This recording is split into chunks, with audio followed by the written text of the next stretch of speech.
Suatu saat Nabi Musa alaihissalam, ini yang terkonfirmasi di surat Yunus ayat 84, surat nomor 10 ayat 84. Waqala Musa, ini ayat Al-Quran. A'udzubillahi minasyaitonir rajim. Ya qaumi, wahai sahabatku, kata Nabi Musa alaihissalam. In kuntum amantum billah. Kalau memang kalian merasa menjadi orang yang beriman,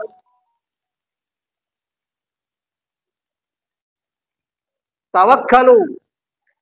Kalian harus bertawakal kepada Allah. In kuntum muslimin. Itu pembuktian menjadi seorang muslim. Nah, para ulama berdasarkan ayat ini mengambil satu kesimpulan bahwa tawakal ini termasuk perangkat iman. Yang beriman mesti harus bertawakal. Persoalannya tawakal itu seperti apa? Oke, paham ya? Orang beriman itu harus bertawakal kepada Allah, tidak bisa tidak. Nah, tawakal itu seperti apa? Ini penting kita kaji karena kita hidup di berbagai macam faham-faham keagamaan. Faham Jabariyah memahami tawakal itu ya pasrah ngalah. Lah, wong urip kan anu wis diatur nang Gusti Allah. Ora usah kekencengeng, nek pancen sugih ya sugih. Nek pancen kon melarat ya melarat. Nek pancen arep naik kelas ya kok naik kelas. Jadi apa ya? Manusia itu tidak punya usaha sama sekali. Sudah pasrah saja. Urip susah sing ngatur lah, ora usah kekencengeng. Wis gari mlaku bae. Nek pancen arep kepaduk ya kepaduk. Nek arep tiba ya tiba. Itu paham Jabariyah ternyata. Jadi manusia itu mujbir. Mujbir itu artinya orang ngawang-ngawung nang udara gitu. Tidak punya kekuasaan apa-apa. Seperti layangan pedot itu menungsa. Nah, yang seperti ini tuh paham Jabariyah. Tidak punya greget. Selintas dan benar ya. Betul apa tidak, Pak? Selintas agak benar kan? Seperti paham masyarakat kan begitu pada umumnya. Urip bisa nasi ngatur, ora usah kakan reka. Nek arep sugih kok disugih. Nek arep melarat kok melarat. Jadi begitu, Pak, paham. Kita komparasikan dengan paham Qadariyah. Qadariyah itu nasib di tangan manusia. Itu orang Qadariyah, Pak. Ekstrim sekali. Sugih, melarat, berhasil, gagal di tanganmu sendiri. Itu orang Qadariyah. Mantan benar ya? Mantan benar apa tidak? Agak benar ya? Agak benar. Yang tadi juga agak benar. Tuh, wah. Jadi orang-orang Qadariyah itu atau yang Qadariyah ini kan melahirkan Mu'tazilah. Jadi orang Mu'tazilah itu adalah hidup dan mati tergantung saya. Berhasil dan tidak berhasilnya saya yang menentukan. Ekstrim sekali itu orang-orang Qadariyah, orang Mu'tazilah. Berpikir seperti ini ada benarnya juga ada. Jadi dibandingkan dengan paham yang pertama paham apa tadi? Jabariyah itu langit bumi yang satu. Apa istilahnya? Pasrah. Pasar bongkokan. Ini pasar apa namanya? Pasar apa? Pasrah bongkokan yang satu. Yang satu kelibat pede antara Jabariyah dengan Qadariyah atau Mu'tazilah. Di mana posisi Ahlus Sunnah wal Jamaah? Posisinya berada di tengah. Bahwa ya betul bahwa yang menjalankan kehidupan makhluk adalah Allah. Tetapi ingat, Allah memberi kesempatan kepada makhluknya untuk berekspresi. Jadi antara keputusan Allah dan usaha manusia saling berkaitan. Kalau kita merujuk ke dua paham tadi kan tidak berkaitan. Mu'tazilah keliwat saking pede. Hidup dan mati, berhasil dan tidak tergantung saya. Jabariyah sebaliknya. Wong urip ana sing wis ngatur. Nah, gimana posisi Ahlus Sunnah? Di tengah-tengah. Jadi satu sisi meyakini bahwa Allah sudah membuat aturan, perencanaan buat hidup manusia, tetapi sisi lain manusia juga punya hak untuk berekspresi. Bahkan hadis yang sangat meyakinkan kita, ana inda dhanni abdi. Saya Allah akan mengikuti bagaimana bicara hatimu. Kalau hatimu mengatakan aku miskin, nanti Allah akan kabulkan miskin. Kalau hatimu mengatakan insya Allah dengan belajar saya pintar dari Allah, maka Allah akan menghantarkan kamu menjadi orang pintar. Jadi hidup tidak boleh gelendeng. Itu hadis yang sangat luar biasa. Nah, posisi kita adalah berada pada posisi di tengah. Bagaimana manusia punya ekspresi dan Allah yang akan menentukan. Nah, itulah keyakinan.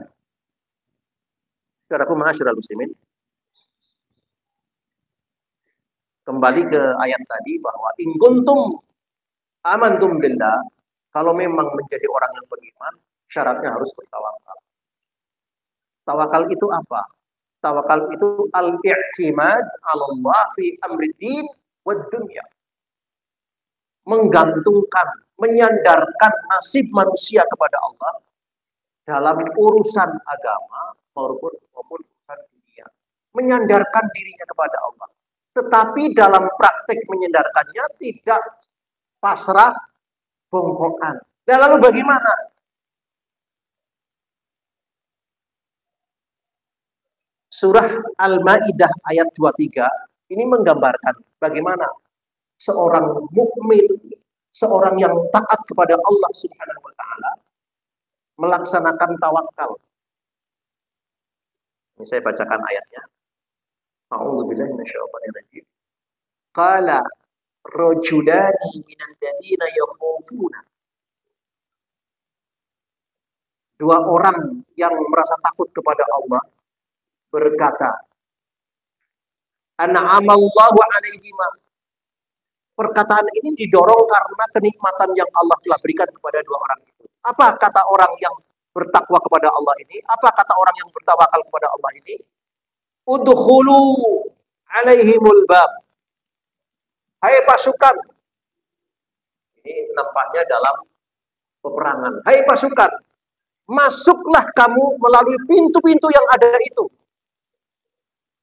Fa idza dakhaltumuh, kalau kalian sudah berusaha memasuki musuh melalui pintu itu, fa innakum ghalibun. Saat itu kamu akan mendapatkan kemenangan.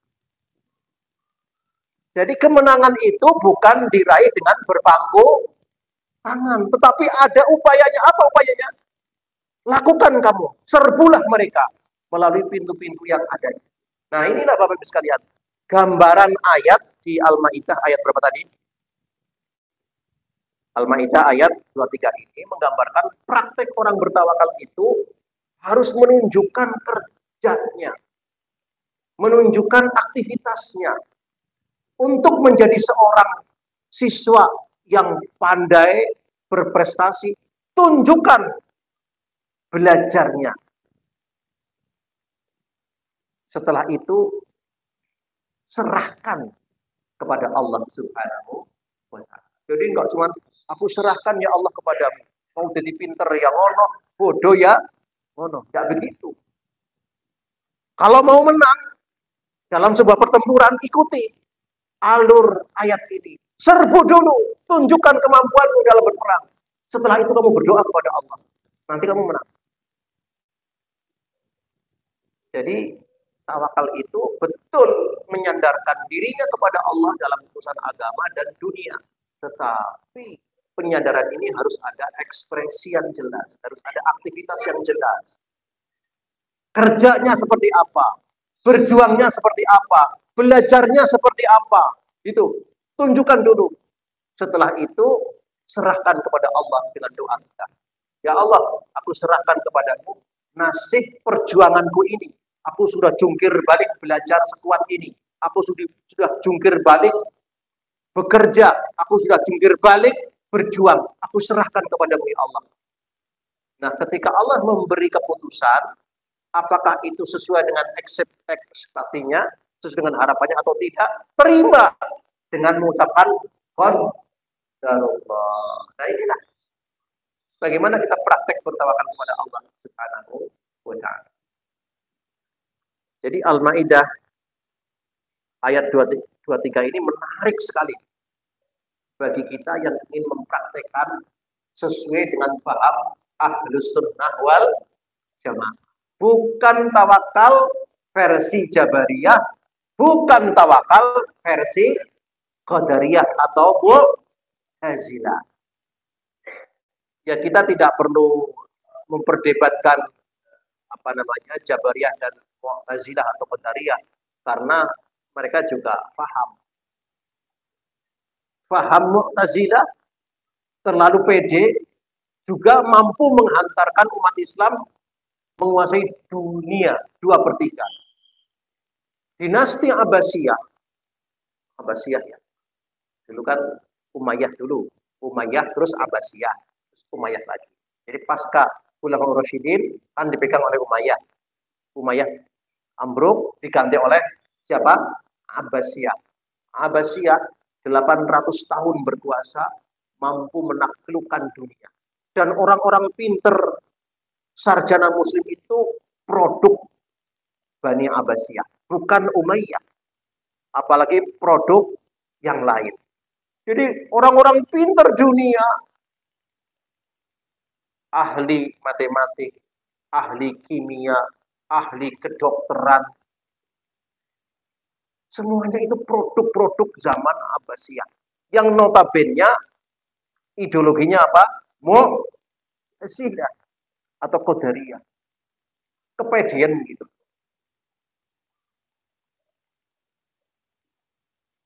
Jadi kita harus paham sejarah dan keyakinan. Nah, kita dalam posisi menggabungkan antara kinerja Mu'tazilah dengan tawakal ala Allah.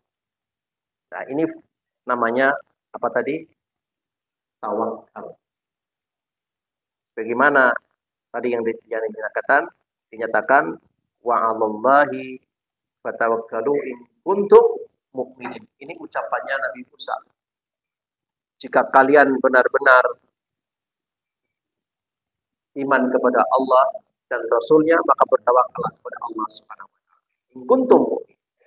Saudaraku ma'asyiral muslimin.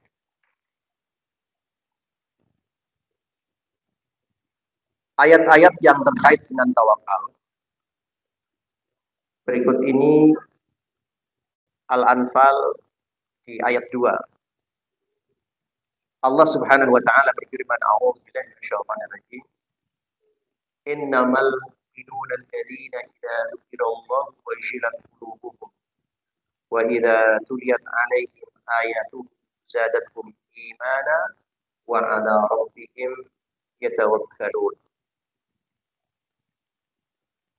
Orang-orang yang beriman itu, ya, orang-orang yang beriman itu ketika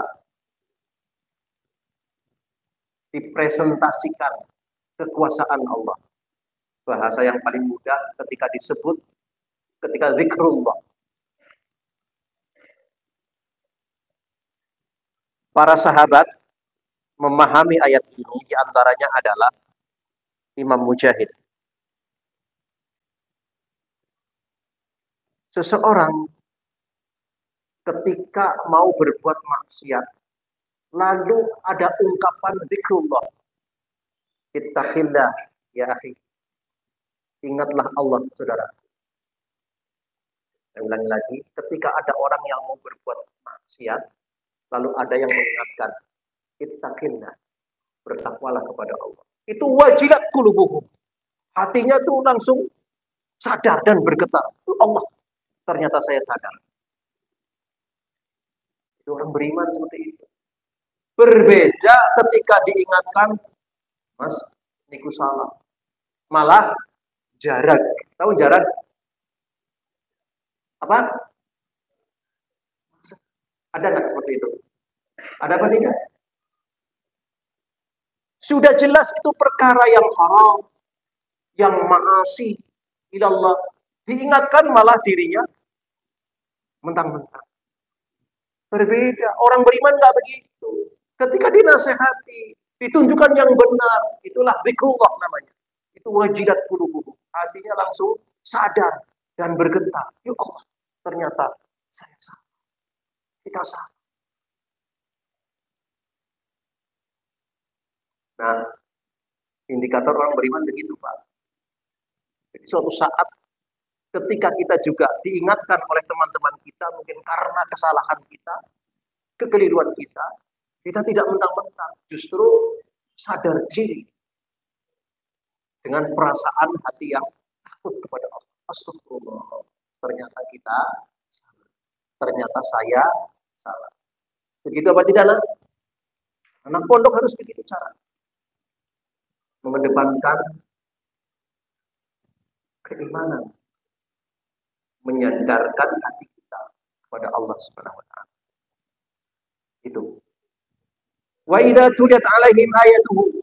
Orang beriman itu ketika diperdengarkan ayat-ayat Allah, zadathum iman. Dia akan bertambah semangatnya, keyakinannya, takwanya. Semangat. Itu bedanya. Ada orang yang nulis, Pak, saya malah dengar gendingan semangat. Ada nggak seperti itu, Pak? Hah? Ada apa tidak? Jadi ketika diperdengarkan firman-firman Allah biasa saja, ketika dengar gendingan malah semangat. Hah? Oh, ngantuk. Ah, inilah Bapak Ibu. Jadi pengaruh gendingan jauh lebih punya asar daripada ayat-ayat Allah. Padahal orang beriman kayak gitu. Mestinya yang membuat semangat kita, membuat gairah kita, meningkatkan takwa dan iman kita adalah ayat-ayat Allah. Apakah dia paham artinya atau tidak paham artinya, ayat Al-Quran tetap berpengaruh. Apalagi bagi yang ngerti artinya luar biasa pengaruhnya. Yang tidak ngerti saja pengaruh Al-Quran itu luar biasa. Nah, bercerminlah pada ayat ini. Apakah hati kita sudah seperti itu? Paham ya? Wa ala rabbihim yatawakkalu, ditambah. Orang yang beriman itu akan senantiasa bekerja keras, berjuang maksimal, dan menyerahkan hasilnya kepada Allah Subhanahu wa taala. Ini menarik. Kita mencoba memproporsikan paham Ahlus Sunnah dalam konteks tawakal. Jangan terjebak tawakal ini seperti pemahamannya orang-orang Jabariyah, apalagi kaum Mu'tazilah atau kaum Qadariyah. Tetapi paham Ahlus Sunnah itulah, paham yang di tengah itulah, yang meyakini bahwa Allah adalah sang penentu, tetapi manusia punya hak untuk berekspresi dengan aktivitasnya dan kegiatannya untuk meraih apa yang menjadi keinginan.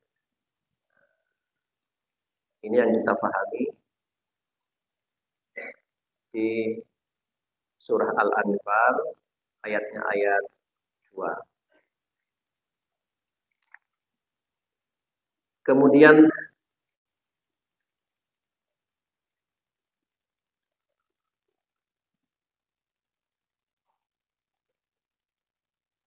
kisah kisah bagaimana para nabi itu bertawakal. Hadis ini dikutip oleh Imam Bukhari dan An-Nasai dari Ibnu Abbas, dari Abdullah Ibnu Abbas. Pada saat menafsiri ayat Innan nasa qad jama'u lakum fakhshawhum fazadahum imana wa qalu hasbunallah wa ni'mal wakil. Itu ayatnya. Nah, saya cek dulu.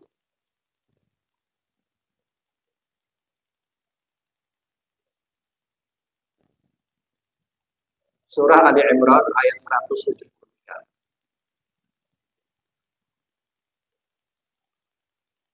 Saat itu ketika selesai perang Uhud, perang yang memporak-porandakan kondisi umat Islam. Panjang cerita. Dalam kondisi sangat inferior, sangat lemah sekali. Diprovokasi oleh pasukan Quraisy. Wis agi kondisi ini lemah banget, kemudian di beden. Apa orang-orang Quraisy mengatakan? Orang-orang Quraisy mengatakan, Innan nasa qad jama'u lakum. Hai Muhammad, hai penduduk Madinah, ketahuilah, kamu hari ini sudah dikepung. Bayangkan, tembe kalah perang, agi kemudian anak berita bahwa umat Islam sudah dikepung. Qad jama'u lakum. Fakhshawhum, tidak ada jalan lain. Menyerahlah kamu, takutlah kamu kepada kami orang-orang Quraisy. Luar biasa strategi perang. Bayangkan, seperti adik-adik kita dalam kondisi ketakutan malah diprovokasi. Kamu sudah dikepung. Gimana kira-kira itu? Orang-orang yang tidak punya iman tentu bisa dredek seperti ini. Tetapi Nabi Muhammad dan para sahabat, meskipun benar-benar telah porak-poranda kondisinya dan kalah telak dalam perang Uhud, ketika diprovokasi seperti ini, ditakut-takuti seperti ini oleh orang-orang kafir Quraisy, apa yang terjadi? Fazadahum imana. Bukannya semakin pedih, semakin pesimis, malah semakin bertambah kuat. Bedanya di situ. Kenapa demikian? Karena obatnya adalah tadi zadadum iman. Tuliat alaihim ayatuh. Tadi depan sudah dibacakan. Orang beriman itu ketika diobati dengan Al-Quran itu adalah bertambah keyakinan. Wa qalu hasbunallah wa ni'mal wakil. Dan Nabi Ibrahim pernah juga mengatakan itu. Nabi Muhammad dan para sahabat ketika ditekan, mendapatkan penekanan yang luar biasa, justru bertambah keyakinannya dan senantiasa berdoa kepada Allah. Toh sudah berusaha. Apa doanya? Hasbunallah wa ni'mal wakil. Jadi itu doa ketika dalam kondisi kepepet. Itu doa dalam kondisi ketakutan. Itu doa dalam kondisi ketidakkaruan. Itu doa pada saat kondisi pelik, terdesak. Maka tidak ada bahasa lain selain menyerahkan nasibnya kepada siapa? Kepada Allah. Bahasa Qur'annya hasbunallah wa ni'mal. Jadi dalam kondisi seperti itu adik-adik tidak boleh justru putus asa. Masih ada Allah. Tapi kadang-kadang manusia begitu, Pak. Terus kepepet, ya sudah, geletak. Seakan-akan tidak ada jalan lain. Ainal mafar, kemana tempat lari? Seakan-akan begitu, padahal Allah masih melindungi kita. Nabi Ibrahim alaihissalam ketika dieksekusi, mau dilemparkan ke api, kan begitu ya eksekusinya. Ini doanya, hasbunallah wa ni'mal wakil. Aku ora wedi Karena ada Allah. Dengan doa ini, apa yang terjadi? Kuni bardan wassalaman ala Ibrahim. Allah berfirman, hai api yang seharusnya kamu membakar dan panas, kali ini kau dingin kau. Dingin kau. Hebat kan? Coba, saat kita sudah ditodong seperti ini, apa yang kemutan? Coba apa? Coba apa? Ditodong seperti ini, apa yang kemutan? Malah kepoyuh-poyuh kok. Tetapi orang beriman tak begitu. Todong seperti ini, apa doanya? Hasbunallah wa ni'mal wakil. Dan itu dipraktikkan oleh Nabi Muhammad. Ketika Nabi Muhammad sedang tidur, ada orang kafir mengurus pedang langsung nyup di sini. Muhammad, mau kemana kamu? Siapa yang menyelamatkan kamu? Apa kata Nabi Muhammad? Allah. Masih bisa berpikir seperti itu. Coba kalau kalian begitu gimana kira-kira? Apa pikirannya apa kira-kira? Apa pikiran kira-kira? Hilang kabeh. Muhammad Allah. Dengan kata-kata Allah, justru tangannya orang kafir ini gemetar. Jatuhlah pedang itu dan seketika diambil oleh Nabi, dibalikan. Nah, sekarang siapa yang menolong kamu? Ini nama. Tawakal di situ. Tawakal di situ. Hebat kan? Mau dipraktekkan? Mau dipraktekkan buat kita? Hebatnya di situ. Hebat. Jadi Nabi Ibrahim begitu. Ketika dieksekusi, dia tidak takut. Karena hasbunallah wa ni'mal wakil. Allah yang akan mencukupi kehidupan saya. Allah tempat bersandar saya. Saya dilempar ke api nggak masalah. Allah betul dengan doa itu, maka Allah kabulkan. Api, kamu jangan membakar Ibrahim. Makanya adik-adik ini, kalau dalam kondisi kepepet, mentok segala-galanya. Sudah vertikal. Hasbunallah wa ni'mal wakil. Dalam kondisi ketidakkaruan, hasbunallah wa ni'mal wakil. Kepepet, hasbunallah wa ni'mal wakil. Secara logika manusia sudah tidak bisa berbuat apa-apa. Ya tinggal serahkan diri kita, sandarkan diri kita kepada siapa? Allah Subhanahu wa ta'ala. Makanya ketika orang-orang kafir mengancam orang-orang mukmin Madinah yang baru kalah dalam peperangan Uhud, bukannya takut atau menyerah, malah menjaga iman, bertambah keyakinannya dan serasa berdoa. Hasbunallah wa ni'mal wakil. Inilah doa penyelesaian segala masalah. Sebab itu, adik-adikku, kalian masih sangat panjang hidupnya. Dengan izin Allah, tentu akan menghadapi berbagai macam ujian dan cobaan. Jangan lupa, dalam kondisi apapun yang sekiranya kita kepepet, ucapkan doa apa? Hasbunallah wa ni'mal. Semoga Allah yang melindungiku, mencukupiku, dan Allah adalah zat yang paling tepat untuk menjalankan. Nah, hadis ini dikutip oleh Imam Bukhari dan Imam Muslim. Dari bahasan tawakal ini menggambarkan bahwa kehidupan Muslim itu senantiasa terlindungi, bukan dicor oleh Allah Subhanahu wa ta'ala. Ada yang melindungi kita. Yang jadi masalah, kadang-kadang kita lepas dari perlindungan Allah. Itu masalahnya. Nah, kalau kita terus berada dalam lindungan Allah, apa yang kita takutkan? Apa yang kita khawatirkan? Karena apa? Allah yang akan mencukupi. Wa may yatawakkal 'ala Allah fa huwa hasbuh. Selama kita benar-benar menyadarkan kepada Allah dan menunjukkan kinerja kita, hasbuh, nanti Allah yang akan jawab, yang akan mencukupi. Nah, menanamkan keyakinan ini juga gak gampang, Bapak sekalian. Gak gampang, harus terus berlatih. Caranya apa? Perdengarkan ayat-ayat Allah. Perdengarkan ayat-ayat Allah. Saya lebih cocok kalau santri-santri kita tidur jam berapa nak tidurnya? Jam berapa? Jam 10. Dari pusat diperdengarkan tilawah Al-Quran. Jadi semua Kamar ini jaringannya sudah dikasih semuanya apa namanya? Speaker, sound. Begitu tidur, setel, ceklek sampai pagi.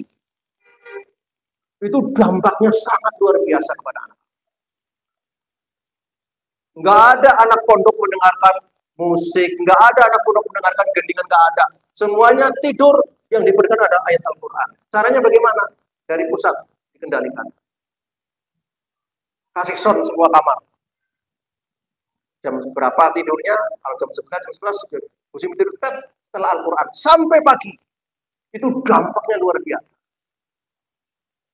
Betul, Pak. Dan itu juga bisa diterapkan di rumah kita. Sekarang kan banyak aplikasi. Itu kan belikan aplikasinya ya. Tinggal tit, sudah tidur semalam. Dan itu luar biasa. Sing tadinya ada orang mau jahat, nggak mempan kejahatannya. Masuk. Yang tadinya mau digoda oleh setan, nggak bisa, setannya akan berubah. Karena saya berharap Darul Ulum ini adalah sebagai pilot project ke depan. Silakan diatur, dibuat sound yang terkoneksi dengan kantor pusat, khususnya ketika malam hari, agar anak-anak kita terbiasa.